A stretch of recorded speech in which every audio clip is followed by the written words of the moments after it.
I'm going to continue on with Christopher Vogel and Bob Bergen. Christopher is, you know what? You've gone up the ladder so much, I don't even know where we ended at your last job. Where are you now? Executive of executives? Now I'm executive of, in between. Okay. Last role was over at Mattel on the creative team, leading up the Dolls animated television slate. Yeah, you gotta love that. And the so famous Bob Bergen, voice of Porky Pig, and good friend. Good friend. Good friend. Fellow teacher. Yes, ma'am. And we taught together. And we have. And I steal from you constantly. Oh, good. Then I'm glad that there's pearls of wisdom there we happening. Go. Gentlemen, thank you so much for the cause. I can't thank you enough. And I know that you were immediately, yes, I'm on board. I kind of want to talk to Bob. I'm going to pretend like people don't know your story. Okay. And I want you to give a quick, Reader's Digest of how you became Porky Pig, because it's an amazing story. It is. Okay, I'm going to try to... okay, I know. So I wanted to be Porky Pig when I was 5 years old. Told my mom. My mom said, you can't be Porky Pig, you're Jewish. I didn't know what that meant because we were the kind of Jews with a menorah next to the Christmas tree. Yep. And got lucky. My dad moved. I was in the Midwest at that time. My dad took a job in L.A. when I was 14. So I just thought, I'm going to call Mel Blanc, tell him I'm here.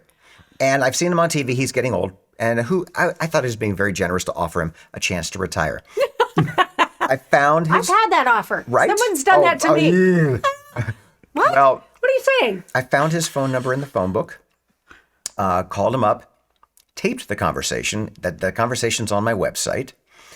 Throughout the course of the conversation, he mentioned the name of the studio he was working at that week. Not the day or the time, just the name. So when I was finished with him, I called the studio. A little bit of a sleuth. It was Bell Sound, if you remember. Oh, I do. Bell I Sound do. in Hollywood. Yes. And I pretended to be his assistant. I said, hi, I'm calling to confirm Mr. Blank's appointment for, and I just made this up, Thursday at 9. They said, we've got him on the books for Wednesday at 11. I went, that's it. I'm so sorry. I made him looking at the wrong calendar. So I said to my mom, I'm skipping school on Wednesday, and you're going to take me to the studio, and we're going to watch Mel Blanc. A studio very much like this, receptionist, lots of little rooms. I walked in, I said to the receptionist, guests of Mel Blanc. She said, he's in that booth over there. I walked into that booth over there.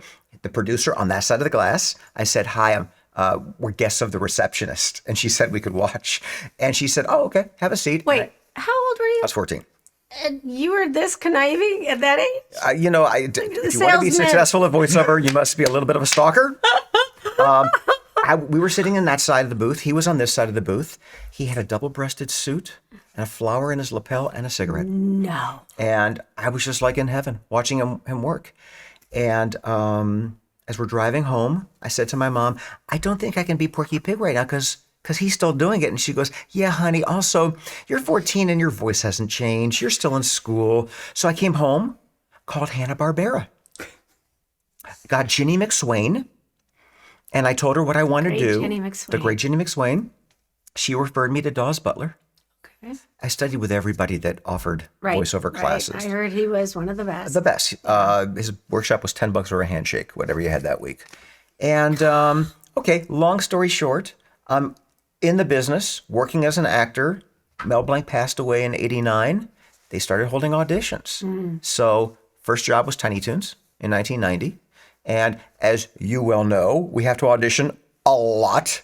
I'm so glad you brought that up because we were having this discussion the other day about how Chris got in the booth and literally for the original voice of Barbie, and all those that had to make the approval were in the booth. Yeah. So before she left that day, they had welcomed her on board to Mattel as the voice of Barbie. Wow. Can you start tomorrow? Yeah.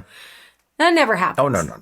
No, that is so unusual and correct. Such a wow story. Yeah. I remember when they made us audition for the first Space Jam movie, and I got down to the final callbacks. It was me and like 4 other guys. It was at LA Studios, and they're passing out the sides. And they passed it to these guys before I got mine. And as they got their sides, I saw this look of fear. Like this, everyone looked like they were seeing a ghost. And I'm like, what could these possibly say? It was Hamlet's To Be or Not To Be. From Porky. Yeah. And I was like, I was like, I'm so going to nail this. Because this is easy for me, because I'd been doing the character for several years at that point.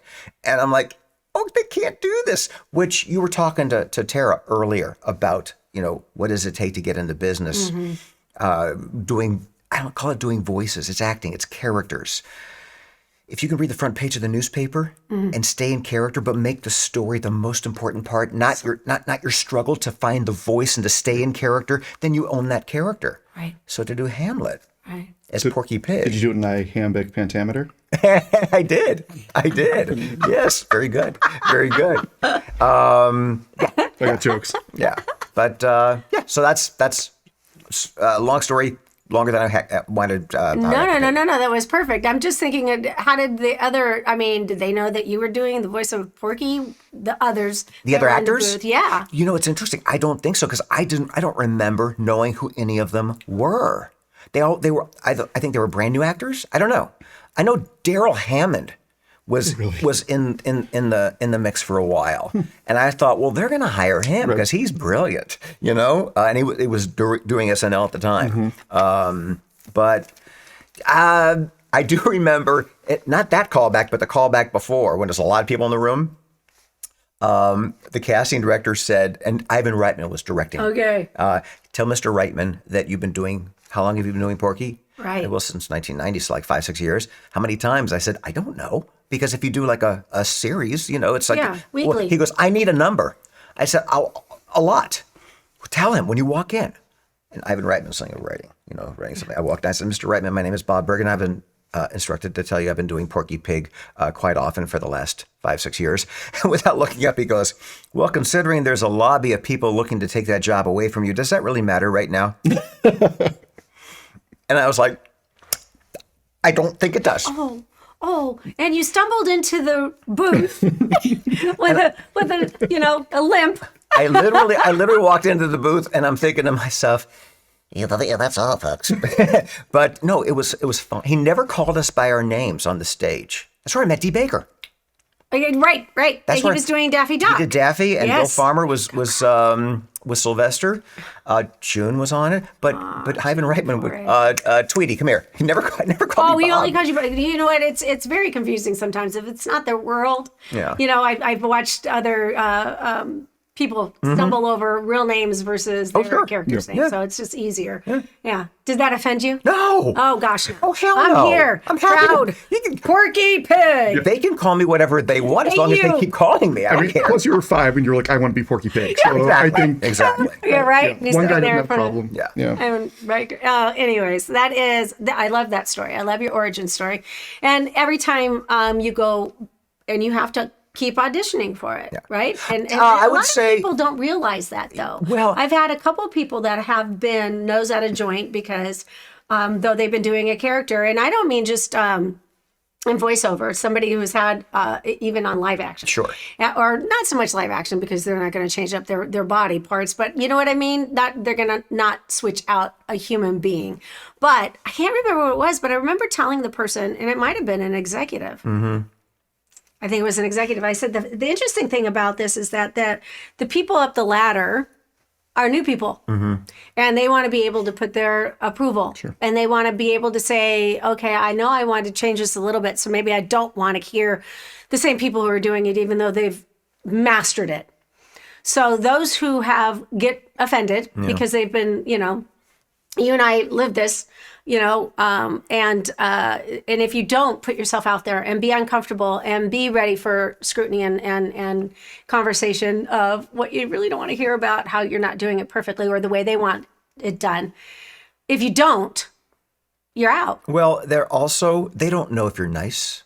Yeah. They don't know does your energy crash at a certain point? Are you going to be argumentative? Are you going to, gosh, I never work after 2:00. I'm sorry. Okay. So I don't work Fridays. right. Well, some don't. Yeah. But the bottom line is they don't know, and I don't have a lifetime contract. My name is not Warner, It and I isn't have no Dave brothers. Warner. Right, So, right. Thank you. yeah, you just.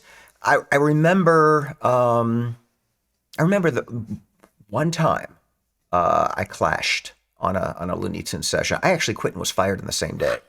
It was a series of shorts. Are we talking to Bob Bergen? Yeah. Well, because the director wanted to completely change the way I played Porky. The The cadence? So what he did was he took old Mel Blanc recordings. Mel Blanc was sped up for most of his characters. And they slowed him down and they said, mimic him and we'll speed you up. I said, that's a great theory. Here's why it won't work. Mm-hmm. His voice was deeper than mine. He smoked. They used RCA ribbon microphones. They were recorded in sound stages, and you slowed him down too much. That's not his real voice, because I studied his real voice. And I said, I'm going to sound like Alvin the Chipmunks stuttering. And I did. That wasn't the part that bothered me the most. It was questionable script. It was off color. And I said, the Looney Tunes should... I think I know what this script was because I remember it. Yeah, I said, the Looney Tunes shouldn't do this. Yeah. And I refused to do a line. I think Billy West actually Billy West told came. them. Billy West came in and did it. He when they fired me. Oh no! It wasn't a Porky Pig. It was okay. the other character he does, and he called them and said, "I'm not going to do it unless Collette directs me." Oh, I guess there was a problem, and yeah. So I mean, what? yeah. Well, this was this is before Duck Dodgers. No. I know. And by the way, when I was fired, I was told that this producer will be the head of the franchise. And this is the direction they're going. And then I got a call from, Spike and Tony. Yeah. We'd love you to come to when they were at the Galleria and want to show the scripts and the storyboards. It's great. So excited. So giddy. They were so giddy that they were going to have the classic characters come back and they knew exactly who they wanted. It was an homage to Chuck Jones. Yes, it was. Yeah. Was the follow-up series to the one that we're talking about, or is this the same series? Totally different series. Okay. Yeah. No. Because we were doing Looney Tunes Online at the time that this thing happened. I remember. It was a big movie. It wasn't a series. I think it was a movie that I'm talking about. Yeah. Okay. They were doing 12 shorts leading up to that movie. Okay. I ended up doing that movie. Again, guys, you never know. You never know what's going to happen. I mean, it's brilliant, isn't it? Chris, tell us a little bit how you got into animation. And because I love it because we have the creative, not that you're not, but your creative literally allows their creative to happen, which a lot of people don't know that behind the scenes kind of a feel for, what you do. Yeah. I mean. No, for me, started out in live action, sort of one of those things where it's like you come out and you're like, all right, call everybody call everybody your parents know, anybody who's like, oh, I know someone in Los Angeles, but nobody in animation. Always had wanted to get into animation. I was, growing up watching a whole lot of things meant for people a lot younger than me. Yeah. But after, I my first movie job, moved into a development job with a director. And eventually role opened up at Mattel for their live action features. And that was with Julia Pister. Yeah. And so, as she and I were working really closely together on a lot of live action things, she got pulled onto to head up Barbie animation. Mm-hmm. That's when I came back. Yeah, exactly. Because of Julia. Yeah, and I think maybe the first couple months of that, she was like, all right. Good time's over. I'm crashing the party. There you go. Guys, hi, Joe. Hey, Chris. Hey, Joe, Bob Bergen. How are you? Pleasure. Great to meet you That's both. interesting. You guys don't know each other and you both work for Mattel. I know, yeah. I know, right? I know. I heard that. I'm like, wait, what? Yeah. Also, was it Maddie who's working? Yeah. And she was like, I was just there, and she was like, I was on this and I was on this. I was like, I was leading those. Right. Isn't that funny? Welcome to remote work. But then we did the timeline. Okay, I took over this one. I mean, the weirdest thing, and we'll get back to your story. Sorry, I'm so sorry. I can be. Yeah, it's all about you. It's all about you. It's all about Bob Bergen. All I hear is Bob Bergen's going to be there. No. I hope I live up to him. Yeah. Well, the crew just about lost their stuff when you did a Porky Pig in here. So I'm just going to say, like, they lost it. He did a little bit. He gave a little something. They just about fell off. I'm at triple scale today. Not today. Oh, not today. No, not today. But if you give to this wonderful cause triple scale, I'm actually going to do I've already given. But I'll do autographs. If people want an autograph. I love it. I don't know how we're going to work that out. We'll figure it out. Bob@bobbergen.com. That's my email. Tell me you did it. Be honest, and I will send you something. Oh. Absolutely. Well, now that the world has your email. I'm in the phone book. Yeah. No, I am, because Mel Blanc was. Is there a phone book? There I was is. in our house. There is. There's a No, people can't We get phone had, books. we had a little in here earlier. Jonas, I think, is 10 now, or maybe was even 11. great. Isn't he? Wait, Holy, I want to grow up to be him. You do. kidding me? Yeah, right. I do. I play tennis. And everything. Yeah, he's a Mookie sweetheart. Betts is the closest to what I think that Jonas is going to look like when he gets older. I mean, he's adorable Yeah. and talented. But I don't remember what I was saying. Oh, it happened. It's okay. Porky Pig, where was I? Go ahead with yours. sir. It takes a village. Yeah. We don't know each other. No. We all work together, but we don't see each other. We don't know each other. It's because I get to work with the direct creatives. Right. And then like Eric Odomsky, where I work with him, he comes in, he's in the booth with me as well. Right. Sometimes I get an art director in there, which I love because then I get their vision. It's the actual, the story that they're painting for me, since I learned how to speak via storyboard before I did script.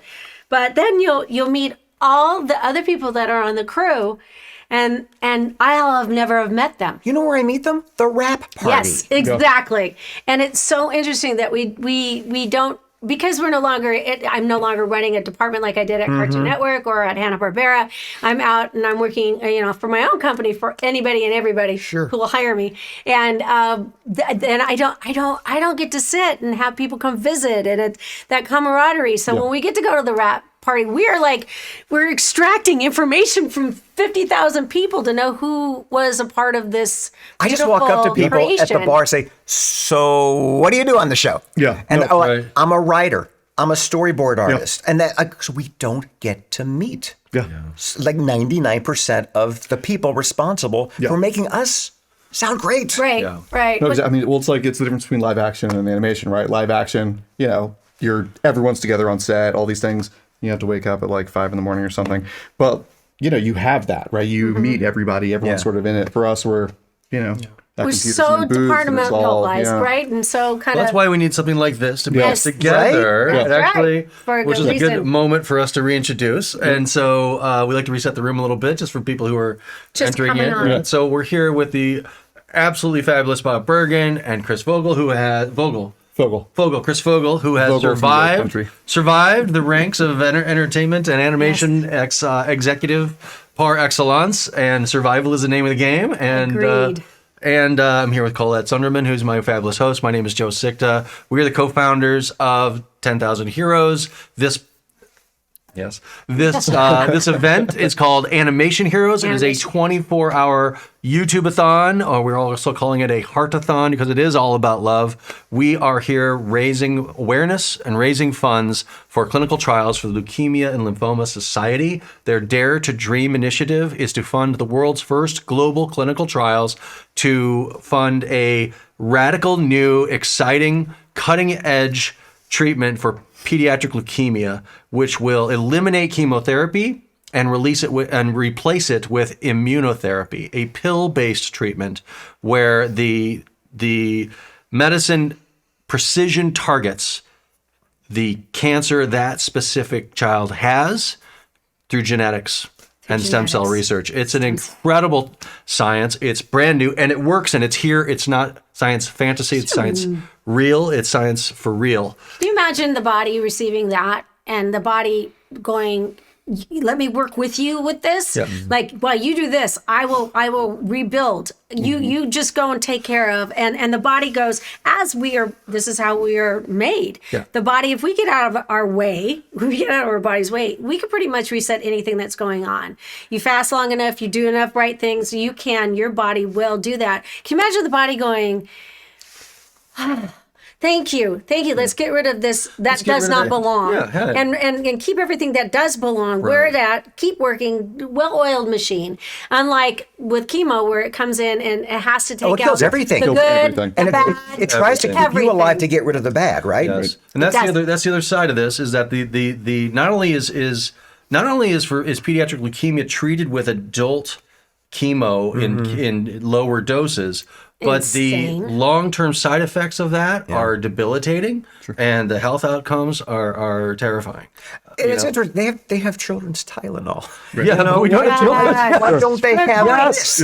Yeah. And why is this? I mean, you said it's here. point. It's It's real. here. It's here. Why is? I mean, God bless you for doing this, Yeah. but why are we now only hearing about it? That's what I want to know. That's Feels like a why we're no-brainer. here. That's what I want. Like, That's like why this is the Joe greatest. said, "Let's do this." Yeah. Well, it's Let's the get more greatest people to know. story. That story, when I hasn't heard, been told. it hasn't been told. So let's get the world's greatest storyteller. So who's better than Yes. animation? Yeah. Who's better than this community? And who's got more love? Who's got the bigger hearts? And of course, I reached out to Collette immediately and I went, "Oh my gosh, we got to do something. What's it going to be?" And we made it up. Like we threw this thing And together. after We right? literally 9 threw it months up. of putting it together. Yeah, after we really did What the was math it? on everything, we Not really even 14 days. I know. went up the river on this one. No, this was Yeah. this was too important, and this campaign specifically ends next weekend. Yeah. So we're doing this big push this weekend. That's why we're Gotcha. doing Yeah, it. this is the And I capstone of- balked it at Yeah. first when he said, "Let's do it on the 11th, 12th." I said, "No, it's Mother's Day," and then because of my that's Charisse, just crazy. I love to tell the story. It brought me to my knees, and no better day, no Yeah. better weekend. Absolutely. This was not a coincidence. I think because everything was there, and then you're like, "It's Mother's Day weekend." It's that thing you can't ever get things scheduled. You're like, "Ah, Yeah. ah." And then it was like, then you were like, "Wait, No. it's Mother's Day." And No, I was like, this is brilliant, and this is. I think so. Yeah, no. but thank And you guys so- thank you guys for Yeah. coming, and you're the Absolutely. perfect and telling the pleasure, story yeah. and as Joe does it so eloquently. By the way, tell the story. I was watching you tell your story, which was phenomenal, and I was peripherally doing this, going, "Where's the teleprompter?" Oh, well, I've been running this in my head. Holy cow! Oh no. The You're fun- good. Well- That's why when you got in here and they said you're going to do this alone, I'm like, no, he does it so beautifully. I'm the fluff. He's the guy that goes and it you does nailed all it, though. the You did. Yeah. No, I don't mean this interview. I love the interviews, but he is the man Oh no, that's but got all even the- the setup. I was like, oh, what's she talking about? She's got Exactly. Yeah. You got me in They're front doing of that. technical I stuff. got You're it. like, "Shh." Yeah. Stop. I'm going home early. I'm going out. To you. This has been great. About your origin story and yeah, how you yes. went from live action to animation and I mean, well, I think we were nearing the end, but essentially, Julie got put on top of Barbie animation, and she's like, "All right, like not quite yet, but I'm gonna pull you in." 2 months Okay. later, we were ready to, we had a new writer on a script that needed to, be reworked a little bit, and she was like, "Now's the time," and it was a crash course, and I never looked back. So you came in to tweak the script? No, just to be the kind of hands-on Yes. with our new writer. And Yeah. with the- okay. Oh, okay. All right. That's brilliant. And just have gone up the ladder. Yeah. Well, there's a reason why you have. So, I appreciate working with you. No, and me too. and the many hours that we So spent many hours. in the booth doing Hello Yeah. Barbie with Erica Lindbeck Which- in the booth. I mean, that Yeah. was crazy. Which, by the way, I was thinking about that. Also, for context, this was like we were supposed to do 10,000 lines of dialogue Yeah. within like No. it was like for an interactive doll, but way before AI. Sure. But it was like the time we were like I was running scripting and had writers just every day I was getting all these lines. And so I think I wish I had like a tally of how often, but we were at least 4 hours every day for like Well, a and the month funny and a thing half. is that I had all of my shows going. Yeah. At that time, I had a full load. So then Mattel says Yeah. to me, "Hey, Collette, we want you here every day for." Wait, no. Yeah, and in El Segundo, she was coming down to El Segundo. So I'm going from Oh, Burbank Cartoon Network to El Segundo, El Segundo That's an to easy. here You to here. just take the Yeah, it's just yeah. the bridge. LA, Take the diagonal. LA traffic. Yeah. This before COVID? Yeah. Yeah. This was like Yeah, yeah. 2016 maybe. It's when they brought in Erica Lindbeck to Yeah. do the voice of Barbie. Yeah, Yeah. it was amazing. That whole process, but like he said, the amount of lines that we needed to do within a certain amount of time. Yeah. We were, and she would have to go. Well, Erica has this 3-hour Yeah. click off where her timer stops and then it gets a little Yeah. loopy. Well, but also here's the thing I was trying to remember. Why did we have that room so dark all the time? Because I've been in that think the room engineer- since. Is it bright? Yeah, I got a new it's real engineer. bright. That's why. It's not us. It wasn't us. We didn't request was it. like- He would yeah. get down on the ground and sneak in and like pop open the door and she'd freak. These are the things you do after you've been in the booth for like Oh yeah. 40 hours. You and have 3 you days. have to Yeah. do something to Yeah. pick it up a Yeah. little Oh, bit. of course, yeah. It gets tedious. Yeah, but I mean, we had a lot of fun. We did a lot of hard work in it. It was a beautiful project and it was really, really, I mean, unheard of before. It was. Yeah. Bob, there's a question for you Yeah. about Hey, Bob. Hi. Would you say in Porky Pig's voice a thank you to Crystal Burton for donating? Crystal Burton. Thank you so much. Thank you so much. I'm a happy pig. Thanks for giving. Crystal, Christmas came early for you. You're Jennifer welcome. Aniston, thanks for giving. She better now. I love this. Oh my gosh, I that's love gorgeous. this. People are just coming up with And- all these ways to have people challenge. One more. Elijah Heldridge. Elijah Heldridge. I dream of you, Elijah Heldridge. And thank you so much for... Thanks so much, everybody else. Do what Elijah did. I'm looking at the mic like it's a story. There it is. I know. Beautiful. Face. Thank you, Can Elijah. I get one for Kathy Pettis? Kathy Pettis. I'm gonna make a pig of myself, Kathy. Thank you very much, Kathy. Okay, I'm gonna. Gorgeous. I love that. I love that. Questions. I know there was a question about Jack Black and knowing and his role as Poe and how you felt about that. Not sure How I felt about that? Yeah, I know. What are your thoughts on Jack Black doing Poe from Kung Fu Panda? What's his character? Don't ask the next one. Yeah. I would say, well, is the question about celebrities doing cartoons? I don't know. Jack Black Is it a pretty que- is it a much question of he's taste? I mean, already. That's his character. He's Yeah. an Emmy winner for that character now. So I think somebody could have done it better. Who would it be? I'm teasing. Don't do it. Do not answer. Do not fall into that. whoa. Pull the cord. Pull the cord. Yeah. Have you worked with Jack Black? Have you guys had a chance? No, but we were nominated against each other for the Emmys this past year. Right. So hey, he's that character. He's fabulous. Yeah, he's amazing. Well, that's the beautiful thing about animation, honestly, is that when it's when there's a great one-to-one, like when a character just sits in, Yeah. right? It just works, right? It's also so much him. it's so much him, Oh, yeah, Jack yeah. And the charm and the It's like likability of It's like Ellen DeGeneres in Dora. I mean, that's or Tom Hanks as Woody. It's Tom Hanks. Yeah. You know, Yeah. it's like it has the quality. It's of the that. character. Oh, it's the character. it's the character. Okay. Exactly. Yeah. Exactly. From the beginning. Yeah. Yeah. No. Can I plug something? Yes. So I'm excited about this, and you guys will be too. Okay. You probably will too. So there's a new network starting in June. You guys ever hear of MeTV? Yes. What's going on with that? Yeah. MeTV Tunes. It's a, MeTV Tunes is going to be the largest platform of classic animation. Films, classic TV shows. It's the Warner Brothers library, the Hanna-Barbera library, it's the Fleischer library, it's Underdog. I it's thought we managed Eraser. to purge all that. Didn't we get that off the air? Now it's coming Exactly. back. That's Now, what I'm- and now this entity wants it, and I'm their promo guy. That's great. So I've been That's promoting the heck fantastic. out of it because it's what we all do. They've got Scoobies from '69 and forward. It's just the coolest thing. It's just the coolest Yeah, thing. okay. They're doing the Duck best Dodgers. stuff. I know, right? Bring it back. Yeah. You know, that's that. that's super Great. great. Yeah. Cartoon Network was doing for a while, and it I was know. really, really Yeah. sweet. Well, we're in this era, right? And this sort of something we haven't really covered yet in this topic. But we're in an era of disruption, and the distribution models are changing, and now streaming is changing everything. And last year the streamers had to start purging stuff off of the servers, right? So like we've got a bunch of stuff, and we're there's only so much room to hold everything, and everything costs money. And so all of a sudden things are that you in the era where you could see anything whenever you want, all of a sudden you can't.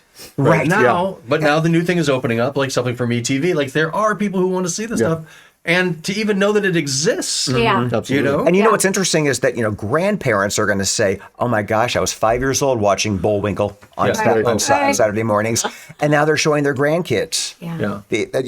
It's And good. reminiscent of those days, sitting with them instead of just doing, housework behind them. You'll be sitting and watching them and chuckling.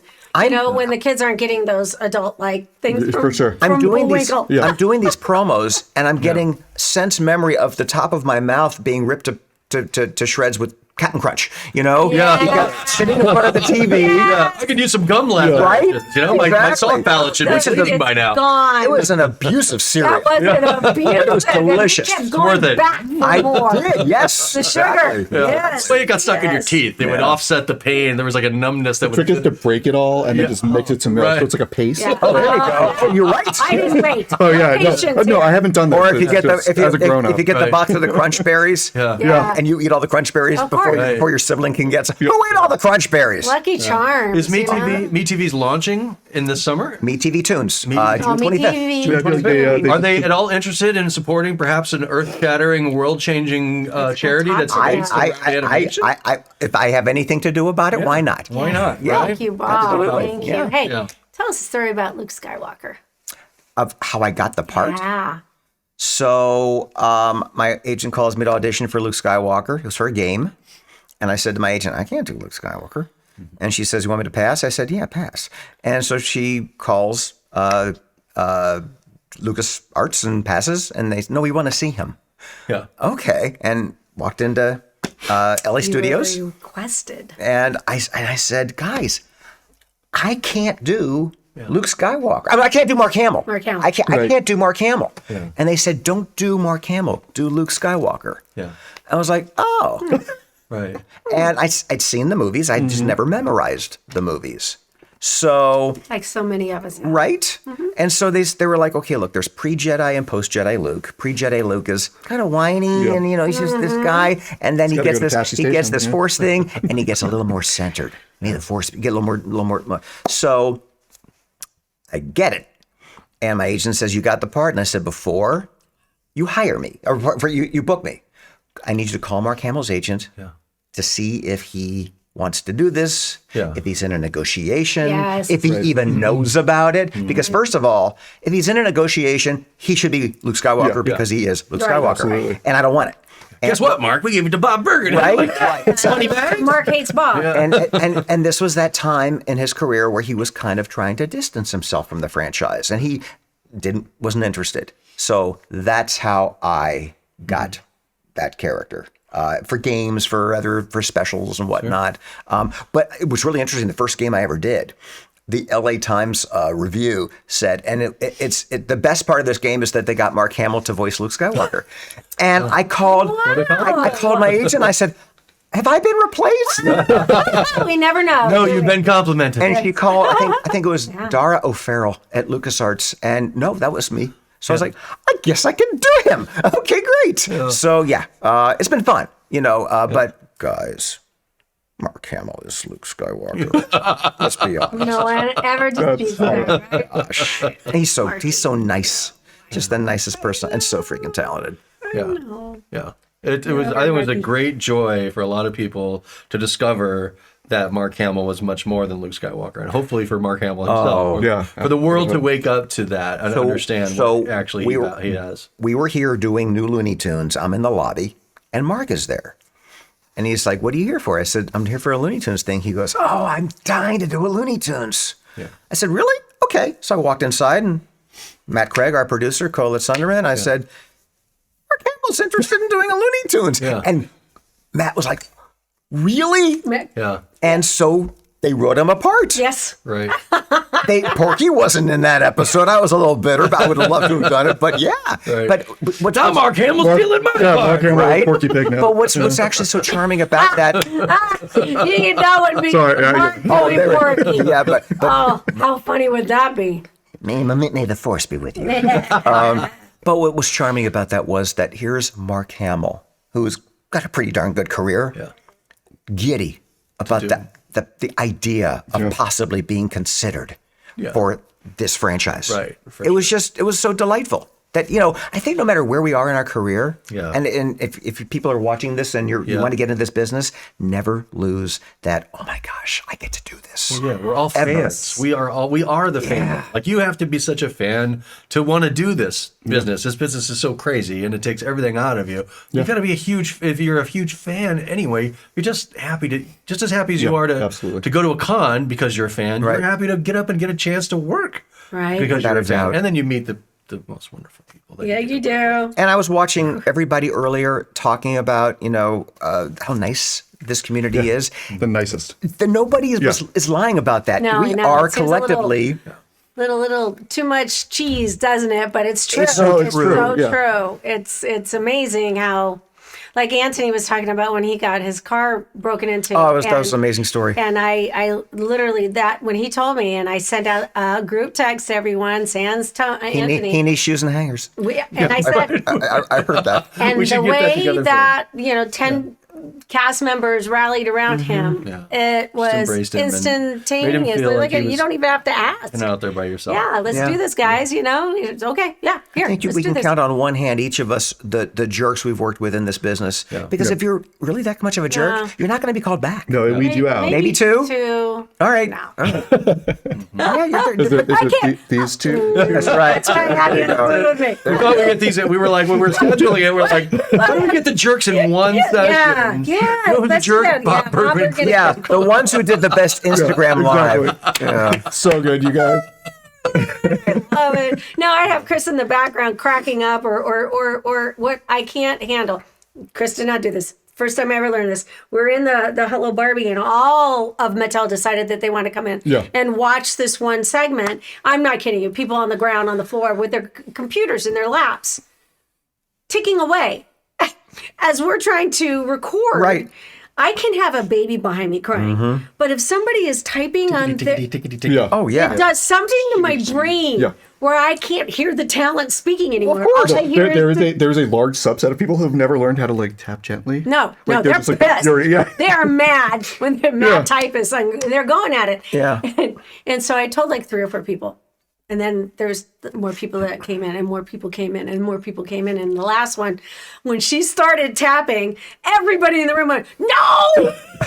Don't turn around. Colette's gonna get you." It's like throwing their body over a grenade. In slow motion. Why are So you 3 broken here? bones later. You're working. I know. Why are you in the booth to watch this if you're mad typist at somebody? You know, going It's nuts. cool, Collette. It's cool to be in the booth. Yeah. Okay, Question look for at me Bob. working. Question for Bob. What was it like working with voice veterans like Louise Shamus, Louise Chamis, June for Joan, June Foray, June Foray, Granny. Gerber, Lucille Bliss. Lucille Bliss. Sorry, these comments Yeah, are all that's over. okay. Yeah. Joanne Gerber, Lucille Bliss, Dawes Butler, Mel Blanc, and all. What was it like with all of them? My You first. just did the whole cast Yeah, of my- all my- of Hanna-Barbera. No kidding. Right? Well, you worked with them. Yeah, more but than I I'm did. saying that they were the cast. They came off a radio. John Messick. The reason why all those all please. those Hanna-Barbera cartoons are so familiar and such a warm hug to all of us. They use the same cast over and over and over in every single show, and we got so used to those voices in whatever rendition they brought to the character. But we just and when I started working there and I saw how many of those shows, how many of the same people coming off a radio, knowing how to get behind a mic because that makes sense. Right. How blown away I was that they were the same 10 people. And they invented the ensemble recording that we do with the mics they lined did. up because that's how they would do live radio. Radio plays. And Straight ahead. you'll remember this. Do you know that we were at June's last Looney Tunes session together on the Looney Tunes show? Oh. She would come in dressed like she was going out for the night. Yes, you did. And I'd say to her, why do you dress up so much? Because, Bob, look at what we get to do. The least we can do is be presentable, dress for success, which just impressed the heck out of me. All 3 feet of her. All 3 feet of She her, was delightful. She was a neighbor. She was supportive. She was brilliant. Yeah. I never got to work with Dawes. I studied with Dawes for 10 years, but I never got to be in a session with him. I never got to be in a session with Mel. I did get to work with Lucille Bliss. Don Messick, I worked with a ton. He was interesting. He was interesting. I always thought he didn't like me, but he was a very kind of a shy guy. Brilliant at the microphone, but just everybody's in the lobby, kind of schmoozing, and you got Charlie Adler and Maurice LaMarche, and everybody's doing their thing, and Don's just in there with a cup of coffee. Yeah. Oh, no. If it was a Scooby, he had like ginger ale. Did he? He had a specific, and I'm forgetting right now, but I can say it. Werner's ginger ale, Okay. and that was so that he could get to the Scooby voice. Interesting. And he had it right there next to him, and he would swig it, and he would swig it in the Interesting. bottle, and he would bring it in on his own. yeah. Oh my gosh! And when he would do Johnny Quest, Dr. Quest, it was him. It was him. It was phenomenal.